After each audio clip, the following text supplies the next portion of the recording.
दोस्तों नमस्कार, मैं राजपाल वर्मा और आप देख रहे हैं हम आपकी आवाज़।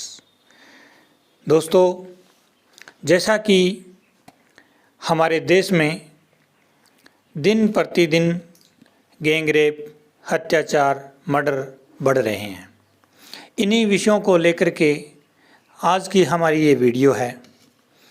और ये वीडियो किसी एक ब्लॉक के लिए नहीं, किसी एक ज़िले के लिए नहीं और किसी एक प्रांत के लिए नहीं, बल्कि ये जो वीडियो है इसमें जो की गई बातें हैं वो पूरे समाज के लिए है। और पूरे समाज को इन बातों को समझना होगा और पूरे समाज को इन बातों को सुनना होगा और पूरे समाज को इन बातों को लेकर के आगे आना पड़ेगा। तभी जा कर के हम इन जो हमारी बेटियों के साथ घिनौनी हरकत हो रही है उसको रोक पाएंगे। जैसा कि आज का हमारा विषय है, एक निर्भया कांड और हमारे देश में हो चुका है। यूपी के अंदर हाथरस में हुए मनीषा नाम की लड़की के साथ गैंगरेप की बात मेरे साथ करने के लिए हमारे स्टूडियो में मौजूद हैं बहुजन समाज के नेता करनेल सिंह जी ओडा, जो पिछले 35 वर्षों से दलितों के समाज की, बहुजन समाज की हकों की लड़ाई लड़ते आ रहे हैं। और आज फिर एक दलित बेटी के ऊपर अत्याचार हुआ है और उसके साथ क्या क्या हुआ है वो पूरा वाक़या हमें बताएंगे। और आज ये समाज को एक संदेश देने के लिए हमारे द्वारा वीडियो बनाई जा रही है। अगर आज एक सच्चे समाज हितैषी हैं, अगर आपको दर्द है उस बेटी का और अगर आप उस बेटी के लिए कुछ करना चाहते हैं तो आप इस वीडियो को अधिक से अधिक शेयर करें। तो मैं आगे की जो चर्चा है वो करनेल सिंह जी ओडा से शुरू करूंगा। तो करनेल सिंह जी, आप हमारे स्टूडियो में आए, हमारे चैनल पर, हमारे स्टूडियो में आपका स्वागत है। बहुत बहुत ਧੰਨਵਾਦ ਜੀ, ਧੰਨਵਾਦ। हम आप ਦੀ ਆਵਾਜ਼, ਤੁਸੀਂ ਸਾਨੂੰ हम आपकी ਆਵਾਜ਼ ਦੇ ਵਿੱਚ ਸਮੇਂ ਦਿੱਤਾ ਹੈ। मैं ਤੁਹਾਡਾ बहुत बहुत ਧੰਨਵਾਦ करता ਹਾਂ। करनेल सिंह जी, जैसा कि आज पूरा देश गम में डूबा हुआ है, एक दलित समाज की बेटी के ऊपर अत्याचार हुआ है और यहाँ तक कि उसके साथ क्या क्या हुआ है वो आप हमारे दर्शकों को बताइए। पहले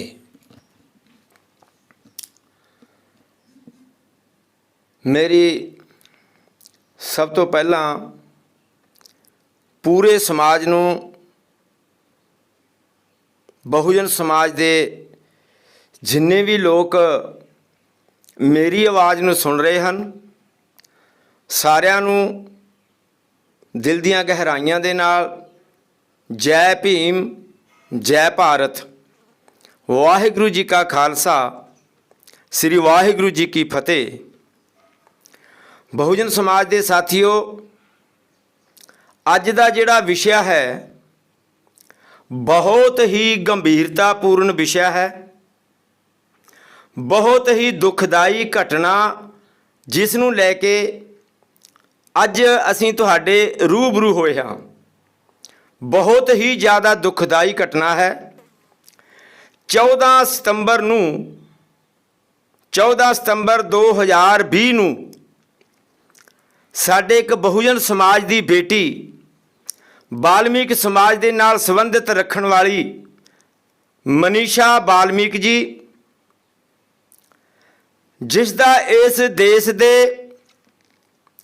जाति हंकारियां ने, ठाकरां दे उन्हां 5 दरिंदियां ने एडी बुरी तरह दे नाल रेप किया गया। उसकी धौन तोड़ी गई, उसकी रीढ़ की हड्डी तोड़ दी गई और उसकी जीभ कट दी गई, दंदां दे नाल उसकी जीभ कट दी गई। एडा भयानक हादसा, बहुत ही दुखदाई घटना ਸਾਡੇ ਇਸ ਸਮਾਜ ਦੀ, ਬਹੁਜਨ ਸਮਾਜ ਦੀ ਬੇਟੀ ਦੇ ਨਾਲ ਐਡਾ ਦੁਖਦਾਈ ਦਰਦਨਾਕ ਘਟਨਾ ਘਟੀ ਤੇ ਬੜਾ ਦੁੱਖ ਆਉਂਦਾ ਹੈ ਕਿ ਅਸੀਂ ਇਸ ਦੇਸ਼ ਦੇ ਵਿੱਚ 85% ਬਹੁਜਨ ਸਮਾਜ ਦੇ ਲੋਕ ਹੁੰਦੇ ਹੋਏ ਔਰ ਇਹ ਮੁੱਠੀ ਭਰ ਲੋਕ ਰੋਜ਼ਾਨਾ ਸਾਡੀਆਂ ਇੱਜ਼ਤਾਂ ਨਾਲ ਖੇਲਦੇ ਨੇ, ਰੋਜ਼ਾਨਾ ਸਾਡੇ ਤੇ ਅਤਿਆਚਾਰ ਕਰਦੇ ਨੇ। ਮੈਂ 2-4 ਘਟਨਾਵਾਂ ਅਗਰ ਤੁਹਾਡੇ ਸਾਹਮਣੇ ਰੱਖਣਾ ਚਾਹਾਂ। ਕਰਨਾਲ ਦੇ ਨਰਸਿੰਗ ਹੋਮ ਦੇ ਵਿੱਚ ਰਾਜਪੂਤਾਂ ਨੇ ਰਾਤ ਦੇ 2 ਵਜੇ ਅਪਹਰਨ ਕਰਕੇ ਬਲਾਤਕਾਰ ਕੀਤਾ ਗਿਆ, ਕੁਛ ਨਹੀਂ ਹੋਇਆ। ਰਮਨ ਵਾਲਮੀਕੀ ਦਾ ਜੁਡੀਸ਼ਲ ਦੇ ਵਿੱਚ ਮਾਰ ਦਿੱਤਾ ਗਿਆ, ਕੁਛ ਨਹੀਂ ਹੋਇਆ। 22 ਵਰਸੀਆ ਸੀਮਾ ਸਰਪੰਚ ਤੇ ਝੂਠੇ ਕੇਸ ਬਣਾਏ ਗਏ, ਕੁਛ ਨਹੀਂ ਹੋਇਆ। ਦਿੱਲੀ ਦੇ ਵਿੱਚ ਦਲਿਤਾਂ ਦੇ ਮਕਾਨ ਤੋੜੇ ਗਏ, ਕੁਛ ਨਹੀਂ ਹੋਇਆ। ਜਮਨਾ ਨਗਰ ਦੇ ਵਿੱਚ ਵਾਲਮੀਕੀ ਉੱਚ ਜਾਤੀ ਲੋਕਾਂ ਨੇ ਤੇਜ਼ ਹਥਿਆਰਾਂ ਦੇ ਨਾਲ ਹਮਲਾ ਕਰ ਦਿੱਤਾ ਗਿਆ, ਫਿਰ ਵੀ ਕੁਛ ਨਹੀਂ ਹੋਇਆ। ਫਰੀਦਾਬਾਦ ਵਾਲਮੀਕੀ ਪਰਿਵਾਰ ਤੇ ਤੇਜ਼ ਹਥਿਆਰਾਂ ਦੇ ਨਾਲ ਬੁਰੀ ਤਰ੍ਹਾਂ ਦੇ ਨਾਲ ਉਹਨਾਂ ਦੇ ਹੱਥ ਬਾਂਹ ਵੱਢੇ ਗਏ, ਕੁਛ ਨਹੀਂ ਹੋਇਆ। ਮੈਂ ਸੋਚਦਾ ਹਾਂ ਕਿ ਲਾਹਨਤ ਹੈ ਕਿ ਸਾਨੂੰ ਇਸ ਸਮਾਜ ਦੇ ਵਿੱਚ ਜੀਣ ਦੇ। ਅੱਜ ਮੈਂ ਮੇਰੀ ਕੌਮ ਦੇ ਵਾਲਮੀਕੀ ਸਮਾਜ ਦੇ ਲੋਕਾਂ ਨੂੰ, ਖਾਸ ਕਰਕੇ ਮੇਰੀ ਕੌਮ ਦੇ ਸੇਵਾਦਾਰ, ਮੇਰੀ ਕੌਮ ਦਾ ਵਾਲਮੀਕੀ ਸਮਾਜ ਜਿਹੜਾ ਇਸ ਪੂਰੇ ਸਮਾਜ ਦਾ ਗੰਦ ਸਾਫ਼ ਅਸੀਂ ਕਰਦੇ ਹਾਂ ਔਰ ਇਹ ਸਾਨੂੰ ਗੰਦੇ ਲੋਕ ਦੱਸਦੇ ਹਾਂ। ਅਸੀਂ ਇਹਨਾਂ ਦਾ ਗੰਦ ਸਾਫ਼ ਕਰਦੇ ਹਾਂ, ਸਾਨੂੰ ਇਹ ਗੰਦੇ ਲੋਕ ਦੱਸਦੇ ਹਾਂ ਤੇ ਸਾਡੀਆਂ ਧੀਆਂ ਭੈਣਾਂ ਦੇ ਨਾਲ ਰੋਜ਼ਾਨਾ ਬਲਾਤਕਾਰ ਕਰਦੇ ਹਾਂ, ਕਿਤੇ ਸਾਡੇ ਮਕਾਨ ਤੋੜਦੇ ਹਾਂ। ਮਿਰਚਪੁਰ ਕਾਂਡ ਇਹਨਾਂ ਨੇ ਕੀਤਾ। ਹਰਿਆਣੇ ਦੇ ਵਿੱਚ ਘੋੜੀ ਤੇ ਚੜ੍ਹਨ ਤੋਂ ਇਹਨਾਂ ਨੇ ਸਾਨੂੰ ਰੋਕਿਆ। ਮੁੱਛ ਰੱਖ ਲਈਏ ਰਾਜਸਥਾਨ ਦੇ ਵਿੱਚ ਗੋਲੀਆਂ ਮਾਰ ਦਿੱਤੀਆਂ ਗਈਆਂ। ਪਤਾ ਨਹੀਂ ਸਾਡਾ ਇਹ ਕਿਉਂ ਇਮਤਿਹਾਨ ਲੈਣਾ ਚਾਹੁੰਦੇ ਨੇਗੇ।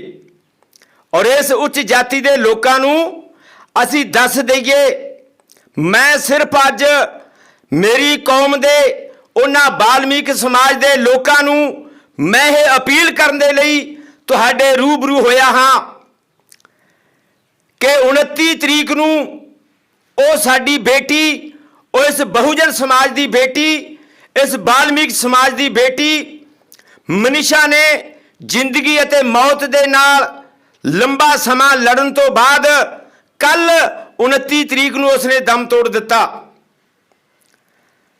ਤੇ ਮੇਰੀ ਅਪੀਲ ਹੈ ਇਸ ਬਹੁਜਨ ਸਮਾਜ ਦੇ ਲੋਕਾਂ ਨੂੰ, ਇਸ ਮੇਰਾ ਜਿਹੜਾ ਭਾਈਚਾਰਾ, ਜਿਹੜਾ ਸਫਾਈ ਕਰਮਚਾਰੀ ਹੈ, ਮੇਰੀ ਤੁਹਾਡੇ ਅੱਗੇ ਅਪੀਲ ਹੈ ਕਿ ਤੁਹਾਡੀਆਂ ਰਗਾਂ ਦੇ ਵਿੱਚ, ਤੁਹਾਡੇ ਜਿਸਮ ਦੇ ਵਿੱਚ ਸਾਡੇ ਦਾਦੇ ਪੜਦਾਦੇ ਸਰਦਾਦੇ ਜਿਹੜੇ ਸਾਡੀ ਵਾਲਮੀਕ ਮਜ਼੍ਹਬੀ ਕੌਮ ਦੇ ਵਿੱਚ ਪੈਦਾ ਹੋਏ ਵੇ ਰਹਿਬਰ, ਅਗਰ ਤੁਹਾਡੀਆਂ ਰਗਾਂ ਦੇ ਵਿੱਚ ਉਹਨਾਂ ਦਾ ਖੂਨ ਹੈ, ਤੁਸੀਂ ਆਪਣੇ ਆਪ ਦੇ ਵਿੱਚ ਹਉਮੈ ਨਾਲ ਕਹਿੰਦੇ ਹੋ ਕਿ ਅਸੀਂ ਵਾਲਮੀਕ ਸਮਾਜ 'ਚ ਪੈਦਾ ਹੋਏ ਹਾਂ, ਤਾਂ ਤੁਹਾਨੂੰ ਮੇਰੀ ਅਪੀਲ ਹੈ ਕਿ ਸਿਰਫ ਇੱਕ ਦਿਨ ਦੇ ਵਾਸਤੇ ਜਦੋਂ ਸਾਡਾ ਰਿਸ਼ਤੇਦਾਰ ਭੈਣ ਭਾਈ ਦੀ ਕਿਸੇ ਦੀ ਕੋਈ ਮਰਗ ਹੋ ਜਾਂਦੀ ਹੈ, ਅਸੀਂ ਇੱਕ ਦਿਨ ਦੇ ਵਾਸਤੇ ਉਸ ਨੂੰ ਸ਼ਰਧਾਂਜਲੀ ਅਰਪਣ ਕਰਨ ਦੇ ਲਈ, ਉਸ ਨੂੰ ਅੰਤਮ ਸ਼ਾਂਤੀ ਉਸ ਦੀ ਅਰਦਾਸ ਦੇ ਵਿੱਚ ਸ਼ਾਮਲ ਹੋਣ ਦੇ ਲਈ ਪੂਰਾ ਸਮਾਜ, ਰਿਸ਼ਤੇਦਾਰ ਭੈਣ ਭਰਾ ਇਕੱਠੇ ਹੋ ਕੇ ਜਾਂਦੇ ਹਾਂ। ਇਸੇ ਤਰ੍ਹਾਂ ਤੁਸੀਂ ਵੀ ਇਹ ਜਿਹੜੀ ਸਾਡੀ ਬੇਟੀ ਮਨੀਸ਼ਾ ਵਾਲਮੀਕ ਹੈ, ਇਹਦੀ ਅੰਤਮ ਸ਼ਾਂਤੀ ਦੇ ਲਈ ਇਸ ਦਾ ਜਿਹੜਾ ਵੀ 5 ਦਿਨਾਂ ਨੂੰ 4 ਦਿਨਾਂ ਨੂੰ ਜਿਹੜਾ ਵੀ ਦਿਨ ਰੱਖਿਆ ਜਾਏਗਾ, ਉਹ ਪੂਰੇ ਸਮਾਜ ਨੂੰ, ਪੂਰੇ ਦੇਸ਼ ਦੇ ਵਿੱਚ ਦੱਸਿਆ ਜਾਊਗਾ। ਮੇਰੀ ਅਪੀਲ ਹੈ, ਮੇਰੀ ਕੌਮ ਦੇ ਵਾਲਮੀਕ ਸਮਾਜ ਦੇ ਉਹਨਾਂ ਲੋਕਾਂ ਨੂੰ ਹੱਥ ਜੋੜ ਕੇ ਅਪੀਲ ਕਰਦਾ ਹਾਂ ਕਿ ਤੁਸੀਂ ਇਸ ਬੇਟੀ ਦੇ ਵਾਸਤੇ ਇੱਕ ਦਿਨ ਆਪਣਾ ਝਾੜੂ ਪੀਪਾ ਭਾਈ ਅਭਿਆਨ ਹੈ ਪੂਰੇ ਦੇਸ਼ ਦੇ ਵਿੱਚ ਬੰਦ ਕਰਕੇ ਆਪਣੇ ਇਲਾਕੇ ਦੇ ਵਿੱਚ, ਆਪਣੇ ਸ਼ਹਿਰ ਦੇ ਵਿੱਚ, ਆਪਣੇ ਕਸਬੇ ਦੇ ਵਿੱਚ ਪੂਰੇ ਬਹੁਜਨ ਸਮਾਜ ਨੂੰ ਨਾਲ ਲੈ ਕੇ ਤੇ ਵਾਲਮੀਕ ਸਮਾਜ ਦੇ ਲੋਕਾਂ ਨੇ ਇਕੱਠੇ ਹੋ ਕੇ ਉਸ ਦਿਨ ਕਿਸੇ ਨੇ ਕੰਮ ਤੇ ਨਹੀਂ ਜਾਣਾ, ਕਿਸੇ ਨੇ ਸਫਾਈ ਦਾ ਕੰਮ ਨਹੀਂ ਕਰਨਾ। ਪੂਰੇ ਦੇਸ਼ ਦੇ ਵਿੱਚ ਉਸ ਦਿਨ ਪੂਰਨ ਤੌਰ ਤੇ ਹੜਤਾਲ ਕਰਕੇ ਤੇ ਆਪਣੀ ਬੇਟੀ ਦੇ ਉਸ ਦੇ ਜੋ ਉਹਦੇ ਨਾਲ ਜੋ ਅਤਿਆਚਾਰ ਹੋਇਆਗਾ, ਉਸ ਦੇ ਨਾਲ ਜੋ ਦਰਿੰਦਗੀ ਵਿਵਹਾਰ ਕੀਤਾ ਗਿਆ ਹੈ, ਉਸ ਦੀ ਆਤਮਾ ਨੂੰ ਸ਼ਾਂਤੀ ਦੇਣ ਦੇ ਲਈ, ਉਹਨੂੰ ਸ਼ਰਧਾਂਜਲੀ ਅਰਪਣ ਕਰਨ ਦੇ ਲਈ ਇੱਕ ਦਿਨ ਪੂਰੇ ਬਹੁਜਨ ਸਮਾਜ ਦੇ ਲੋਕਾਂ ਨੇ, ਵਾਲਮੀਕ ਸਮਾਜ ਦੇ ਲੋਕਾਂ ਨੇ, ਕਰਮਚਾਰੀਆਂ ਨੇ ਸਫਾਈ ਕਰਮਚਾਰੀ ਦਾ ਝਾੜੂ ਪੀਪਾ ਸੁੱਟ ਕੇ ਇੱਕ ਦਿਨ ਆਪਣੀ ਬੇਟੀ ਨੂੰ ਸ਼ਰਧਾਂਜਲੀ ਅਰਪਣ ਕਰਨ ਦੇ ਲਈ ਇਕੱਤਰ ਹੋ ਕੇ ਪੂਰੇ ਬਹੁਜਨ ਸਮਾਜ ਨੇ ਇੱਕ ਦਿਨ ਪੂਰੇ ਦੇਸ਼ ਦੇ ਵਿੱਚ ਜਿਹੜਾ ਹੜਤਾਲ ਕਰਨੀ ਹੈ ਔਰ ਇਹ ਦੱਸ ਦੇਣਾ ਹੈ ਕਿ ਅੱਜ ਸਾਡੀ ਬੇਟੀ ਦੀ ਆਤਮ ਸ਼ਾਂਤੀ ਦੇ ਲਈ ਅੰਤਮ ਸ਼ਰਧਾਂਜਲੀ ਭੇਟ ਕਰਨ ਦੇ ਲਈ ਪੂਰੇ ਦੇਸ਼ ਦੇ ਵਿੱਚ ਸਾਡੀ ਹੜਤਾਲ ਹੈ। ਇਹਨਾਂ ਨੂੰ ਦੱਸ ਦਿਓ, ਇਹ ਜਿਹੜੇ ਉੱਚ ਜਾਤੀ ਦੇ ਲੋਕ ਹੈ, ਇਹ ਜਿਹੜੇ ਧੜੀ ਧੜੀ ਖਾ ਕੇ ਤੇ ਧੜੀ ਧੜੀ ਹੱਗ ਕੇ ਗੰਦ ਫੈਲਾਉਂਦੇ ਹੈ, ਅਸੀਂ ਇਹਨਾਂ ਦੀਆਂ ਨਾਲੀਆਂ ਸਾਫ਼ ਕਰਦੇ ਹਾਂ, ਅਸੀਂ ਇਹਨਾਂ ਦੇ ਗੰਦ ਦੇ ਭਰੇ ਹੋਏ ਪੀਪੇ ਸਿਰ ਤੇ ਚੱਕ ਕੇ ਸੁੱਟਦੇ ਹਾਂ। ਦੱਸ ਦਿਓ ਇਹਨਾਂ ਨੂੰ ਕਿ ਤੁਸੀਂ ਆਪਣਾ ਹੱਗਿਆ ਆਪ ਚੱਕੋ। ਜਿਸ ਦਿਨ ਆਪਣੀਆਂ ਨਾਲੀਆਂ ਇਹ ਆਪ ਸਾਫ਼ ਕਰਨਗੇ ਉਦੋਂ ਇਹਨਾਂ ਨੂੰ ਪਤਾ ਲੱਗੇਗਾ ਕਿ ਕਿਸੇ ਬਹੁਜਨ ਸਮਾਜ ਦੀ ਬੇਟੀ ਕੀ ਹੁੰਦੀ ਹੈ, ਉਸ ਦਾ ਦਰਦ ਕੀ ਹੁੰਦਾ ਹੈ। ਇਸ ਲਈ ਤੁਹਾਨੂੰ ਮੇਰੀ ਬੇਨਤੀ ਹੈ ਕਿ ਪੂਰੇ ਦੇਸ਼ ਦੇ ਵਿੱਚ ਇੱਕ ਦਿਨ ਵਾਸਤੇ ਝਾੜੂ ਪੀਪਾ ਜਿਹੜਾ ਸੁੱਟ ਕੇ ਤੇ ਬੰਦ ਕਰਕੇ ਆਪਣੀ ਬੇਟੀ ਨੂੰ ਸ਼ਰਧਾਂਜਲੀ ਅਰਪਣ ਕਰਨ ਦੇ ਲਈ ਆਪਣੇ ਆਪਣੇ ਇਲਾਕੇ, ਆਪਣੇ ਆਪਣੇ ਸ਼ਹਿਰ ਦੇ ਵਿੱਚ ਇਕੱਤਰਤ ਹੋਣਾ ਹੈ। ਇਹੀ ਮੇਰੀ ਮੇਰੇ ਬਹੁਜਨ ਸਮਾਜ ਦੇ ਲੋਕਾਂ ਨੂੰ ਅਪੀਲ ਹੈ। ਪੂਰਨ ਤੌਰ ਤੇ ਮੇਰੀ ਜਿਹੜੀ ਇਹ ਆਵਾਜ਼ ਹੈ ਤੁਸੀਂ ਘਰ ਘਰ ਪਹੁੰਚਾਉਣ ਦੇ ਲਈ ਇਸ ਵੀਡੀਓ ਨੂੰ ਜ਼ਿਆਦਾ ਤੋਂ ਜ਼ਿਆਦਾ ਸ਼ੇਅਰ ਕਰਕੇ, ਜ਼ਿਆਦਾ ਤੋਂ ਜ਼ਿਆਦਾ ਲਾਈਕ ਕਰਕੇ ਤੇ ਇਸ ਬਹੁਜਨ ਸਮਾਜ ਦੇ ਵਿੱਚ ਇਹ ਸਾਡੀ ਬਹੁਜਨ ਸਮਾਜ ਦੀ ਬੇਟੀ ਦੇ ਦਰਦ ਦੀ ਜੋ ਕਹਾਣੀ ਹੈ ਉਹ ਘਰ ਘਰ ਤੱਕ ਪਹੁੰਚਾਉਣ ਦੇ ਲਈ ਇਸ ਵੀਡੀਓ ਨੂੰ ਜ਼ਿਆਦਾ ਤੋਂ ਜ਼ਿਆਦਾ ਸ਼ੇਅਰ ਕਰਨਾ ਹੈ। ਇਹਨਾਂ ਸ਼ਬਦਾਂ ਦੇ ਨਾਲ ਮੈਂ ਮੇਰੀ ਬੇਟੀ ਦੇ ਜੋ ਦਰਦ ਹੋਇਆ, ਮੇਰੀ ਬੇਟੀ ਦੇ ਨਾਲ ਜੋ ਅਤਿਆਚਾਰ ਹੋਇਆ, ਉਸ ਨੂੰ ਨਿਆਂ ਦਿਲਵਾਉਣ ਦੇ ਲਈ ਮੇਰੀ ਤੁਹਾਨੂੰ ਪੂਰੇ ਬਹੁਜਨ ਸਮਾਜ ਨੂੰ ਅਪੀਲ ਹੈ ਕਿ ਅਸੀਂ ਉਸ ਦਿਨ ਇਸ ਦੇਸ਼ ਦੀ ਸਰਕਾਰ ਤੋਂ ਮੰਗ ਕਰਨੀ ਹੈ ਕਿ ਉਹਨਾਂ 5 ਠਾਕਰਾਂ ਦੇ ਮੁੰਡਿਆਂ ਨੂੰ ਜਿਸ ਤਰ੍ਹਾਂ ਸਾਡੀ ਬੇਟੀ ਦੀ ਧੌਣ ਤੋੜੀ, ਉਹਦੀ ਰੀੜ੍ਹ ਦੀ ਹੱਡੀ ਤੋੜੀ, ਉਸ ਦੀ ਦੰਦਾਂ ਨਾਲ ਜੀਭ ਕੱਟੀ, ਇਹ ਤਿੰਨੇ ਚੀਜ਼ਾਂ ਪੰਜਾਂ ਦੀਆਂ ਜੀਭ ਕੱਟੀ ਜਾਵੇ, ਉਹਨਾਂ ਦੀ ਧੌਣ ਤੋੜੀ ਜਾਵੇ, ਉਹਨਾਂ ਦੀ ਰੀੜ੍ਹ ਦੀ ਹੱਡੀ ਤੋੜੀ ਜਾਵੇ, ਉਸ ਤੋਂ ਬਾਅਦ ਉਹਨਾਂ ਨੂੰ ਮੌਤ ਦੀ ਸਜ਼ਾ ਦਿੱਤੀ ਜਾਵੇ। ਅਗਲੀ ਮੇਰੀ ਅਪੀਲ ਹੈ ਕਿ ਇਸ ਦੇਸ਼ ਦੇ ਜਿੰਨੇ ਵੀ ਬਹੁਜਨ ਸਮਾਜ ਦੇ ਕਰਮਚਾਰੀ ਹੈ, ਜਿਸ ਦਿਨ ਉਹਦਾ ਅੰਤਮ ਸੰਸਕਾਰ ਦੀ ਤੇ ਜਿਹੜੀ ਉਸ ਦੀ ਅਸੀਂ ਉਹਦਾ ਅਰਦਾਸ ਕਰਾਂਗੇ, ਉਸ ਦਿਨ ਦੀ ਇੱਕ ਦਿਨ ਦੀ ਜਿਹੜੀ ਤਨਖਾਹ ਹੈ ਉਸ ਪੂਰੇ ਪਰਿਵਾਰ ਨੂੰ ਭੇਜੋ। ਸਾਨੂੰ ਸਰਕਾਰ ਦੇ ਅੱਗੇ ਭੀਖ ਮੰਗਣ ਦੀ ਕੋਈ ਲੋੜ ਨਹੀਂ ਹੈ। ਸਾਡਾ 85% ਬਹੁਜਨ ਸਮਾਜ ਇੱਕ ਦਿਨ ਦੀ ਤਨਖਾਹ, ਇੱਕ ਦਿਨ ਦੀ ਛੁੱਟੀ ਕਰਕੇ ਤੇ ਉਸ ਮੇਰੀ ਬੇਟੀ ਦੇ ਪਰਿਵਾਰ ਨੂੰ ਦਿੱਤਾ ਜਾਵੇ। ਉਹਨਾਂ ਕਰਮਚਾਰੀਆਂ ਨੂੰ, SC ST OBC ਦੇ ਲੋਕਾਂ ਨੂੰ ਮੇਰੀ ਅਪੀਲ ਹੈ ਕਿ ਤੁਸੀਂ ਆਪਣੀ ਇੱਕ ਦਿਨ ਦੀ ਤਨਖਾਹ ਉਸ ਬੇਟੀ ਦੇ ਪਰਿਵਾਰ ਨੂੰ ਦੇ ਕੇ ਤੇ ਉਸ ਨੂੰ ਸ਼ਰਧਾਂਜਲੀ ਅਰਪਣ ਕਰੋ। ਇਹਨਾਂ ਸ਼ਬਦਾਂ ਦੇ ਨਾਲ ਮੇਰੀ ਪੂਰੇ ਬਹੁਜਨ ਸਮਾਜ ਤੋਂ ਮੈਂ ਆਗਿਆ ਲੈਣਾ ਹਾਂ ਔਰ ਅਪੀਲ ਕਰਦਾ ਹਾਂ ਕਿ ਇਸ ਵੀਡੀਓ ਨੂੰ ਫਿਰ ਤੋਂ ਅਪੀਲ ਕਰਦਾ ਹਾਂ ਕਿ ਜ਼ਿਆਦਾ ਤੋਂ ਜ਼ਿਆਦਾ ਸ਼ੇਅਰ ਕਰਕੇ, ਜ਼ਿਆਦਾ ਤੋਂ ਜ਼ਿਆਦਾ ਇਸ ਨੂੰ ਲਾਈਕ ਕਰਕੇ ਤੇ ਘਰ ਘਰ ਤੱਕ ਆਵਾਜ਼ ਪਹੁੰਚਾ ਕੇ ਪੂਰੇ ਦੇਸ਼ ਦੇ ਲੋਕਾਂ ਨੂੰ ਪਤਾ ਚੱਲੇ ਕਿ ਅਸੀਂ ਆਪਣੀ ਬੇਟੀ ਦੇ ਦੁੱਖ ਦਰਦ ਦੇ ਲਈ ਇੱਕ ਦਿਨ ਦੀ ਛੁੱਟੀ ਕਰਕੇ ਉਸ ਨੂੰ ਸ਼ਰਧਾਂਜਲੀ ਅਰਪਣ ਕਰਦੇ ਹਾਂ, ਤਾਂ ਕਿ ਉਸ ਦੀ ਆਤਮਾ ਨੂੰ, ਜਿੱਥੇ ਵੀ ਉਸ ਦੀ ਆਤਮਾ ਹੈ, ਉਸ ਦੀ ਆਤਮਾ ਨੂੰ ਸ਼ਾਂਤੀ ਮਿਲ ਸਕੇ ਤੇ ਉਸ ਨੂੰ ਇਹ ਮਹਿਸੂਸ ਹੋਵੇ ਕਿ ਪੂਰਾ ਦੇਸ਼ ਦਾ ਬਹੁਜਨ ਸਮਾਜ ਮੇਰੇ ਦਰਦ ਦੇ ਵਿੱਚ, ਮੇਰੇ ਸੋਗ ਦੇ ਵਿੱਚ ਪੂਰਾ ਦੇਸ਼ ਦਾ ਬਹੁਜਨ ਸਮਾਜ ਖੜਾ ਹੈ। ਇਹਨਾਂ ਸ਼ਬਦਾਂ ਦੇ ਨਾਲ ਜੈ ਭੀਮ, ਜੈ ਭਾਰਤ, ਜਿਹੜਾ ਹੈ ਵਾਹਿਗੁਰੂ ਜੀ ਕੀ ਖਾਲਸਾ, ਵਾਹਿਗੁਰੂ जी की फतेह। जय भीम, जय भारत। ये थे बहुजन समाज के नेता Shri kernel Singh ji Voda. Kernel Singh ji ने अपने समाज को 2 बातों की अपील हम आपकी आवाज़ के चैनल के माध्यम से की है कि एक तो जिस दिन उसकी रस्म क्रिया हो उस दिन पूरे समाज को एक दिन के लिए अपना काम बंद करके श्रद्धांजलि दें। और उसके लिए सरकार से न्याय की गुहार लगाएं। और दूसरा उन्होंने ये कहा कि पूरा बहुजन समाज जो कि 85% है, वो 85% बहुजन समाज अपनी एक दिन की कमाई, चाहे वो 100 रुपये है, चाहे वो 10 रुपये है, चाहे वो 500 रुपये है, वो एक दिन की कमाई उस परिवार को भेंट करे, ताकि उनके माँ बाप को, उनके परिवार को, उनके गांव को ये लगे कि हमारा बहुजन समाज हमारे साथ है और हम अकेले नहीं हैं। और दूसरा उन्होंने ये भी मांग की है सरकार से कि जो दरिंदगी उस बच्ची के साथ हुई वही की वही दरिंदगी उन 5 दुष्टों के साथ होनी चाहिए, उन दरिंदों के साथ होनी चाहिए, ताकि आगे से किसी बेटी के साथ ऐसा अन्याय ना हो। इन्हीं शब्दों के साथ मैं राजपाल वर्मा, हम आपकी आवाज़, आपसे अनुरोध है कि इस वीडियो को अधिक से अधिक शेयर करें।